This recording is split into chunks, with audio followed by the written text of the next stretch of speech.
दुगारी गांव का किला, जहां 300 साल पुराने रामायण और कृष्ण लीला के चित्र हैं, सोने की लंका बनी हुई है। किले में एक जगह ऐसी है जहां जमीन पर फूंक मारने से पानी अपने आप बाहर आता है, और इसी किले में एक ऐसा कमरा भी है जहां अनगिनत आले हैं, और उसकी छत पर बनी ये स्ट्रक्चर एक रहस्य खड़ा कर रही है, और एक ऐसी सुरंग जो न जाने कहाँ जाती है। ये किला एक झील के किनारे बसा हुआ है और बरसों पुराना प्रतीत होता है, और कुछ हिस्सा 1000 साल पुराना प्रतीत होता है।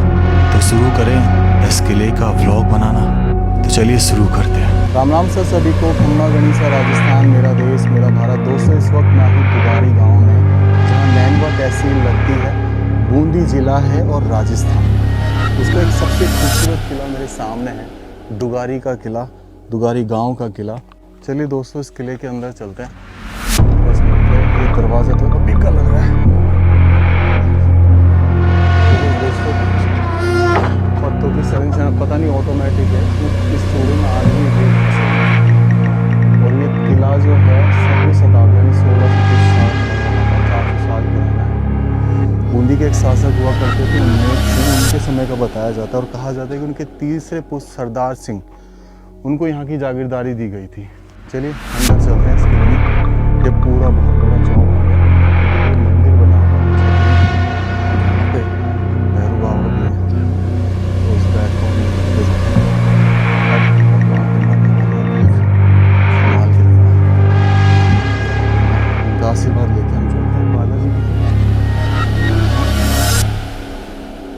चलो इनसे आशीर्वाद लेके अंदर प्रवेश करते हैं।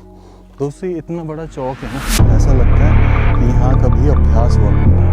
और देखो, ये जो आप दीवार देखिए, इस दीवार की संरचना में आपको ना तो कोई चूना दिखाई देगा, ना सीमेंट दिखाई देगा।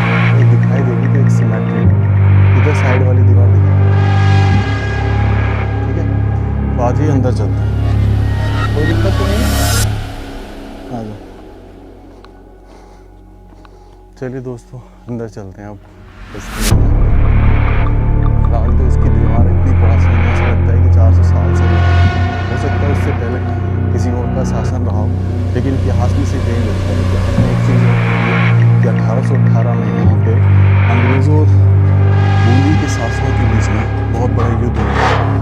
ये भाई यार, ये कैसे गेट है ऑटोमेटिक बाहर की तरफ बंद होते हैं भाई, तगड़े गेट हैं। मतलब इनको इस हिसाब से बनाया गया कि जैसे ये चूड़े ना, उस हिसाब में फंसे थे। देखो ऊपर तक ये कवर करते हैं इसमें। क्या नाम भैया इन्होंने बताया था मुझे दुगारी किले में, क्या नाम आपका? इनकी वजह से यहाँ आए। और ये उल्टे हाथ की तरफ तो सैनिकों को कमरा है, और सीधे हाथ की तरफ आप देखें तो ये भी एक सैनिक है। तो यहाँ पर सैनिक रह के पहरा दिया करते थे। फिर एक और इस किले में एक खास बात और है, यहाँ पे देखो राइट हैंड साइड में आपको मेहराबें दिख रही हैं और ओपन स्पेस दिख रहा है। शायद इसकी छत टूट गई है, तो हो सकता है कि यहाँ पे आगंतुक जो है विश्राम किया करते थे, यहीं पर उनसे मिला करते थे राजा साहब। ये सामने भी आप आर्च देंगे, तो इन्हीं एरियो में से या तो घोड़े वगैरह खड़े रहते होंगे, इन्हीं में से कोई एरिया, और यहीं पर जो आगंतुक होता होगा, मेहमान होता है, वो यहीं आता रहता है। और इसके उल्टे हाथ पर आप देखेंगे तो ये भाई बिल्कुल गिराव स्थिति में और कभी गिर जाए। यहाँ पे ये डोली देख रहे हैं, ऐसा लगता है कि जैसे घुड़साल थी और घोड़े वगैरह यहाँ पे चारा डाल के चढ़ते थे, या फिर पानी भरा रहता था, ऐसा कह नहीं सकते। लेकिन हाँ, ऐसा लगता है कि घोड़ों के लिए जो खाना था और पानी जो होती है वो नहीं रहता। अब आगे चलते हैं धीरे धीरे और थोड़ा एक्सप्लोर करेंगे। इसमें एक चीज़ और है, इसमें कृष्ण और रामायण के 400 साल पुराने चित्रण किया था, और वो भी गोल्डन सोने से, सोने की पेंटिंग्स हैं इसके अंदर अभी भी। अब देखो कितना सुंदर किला है।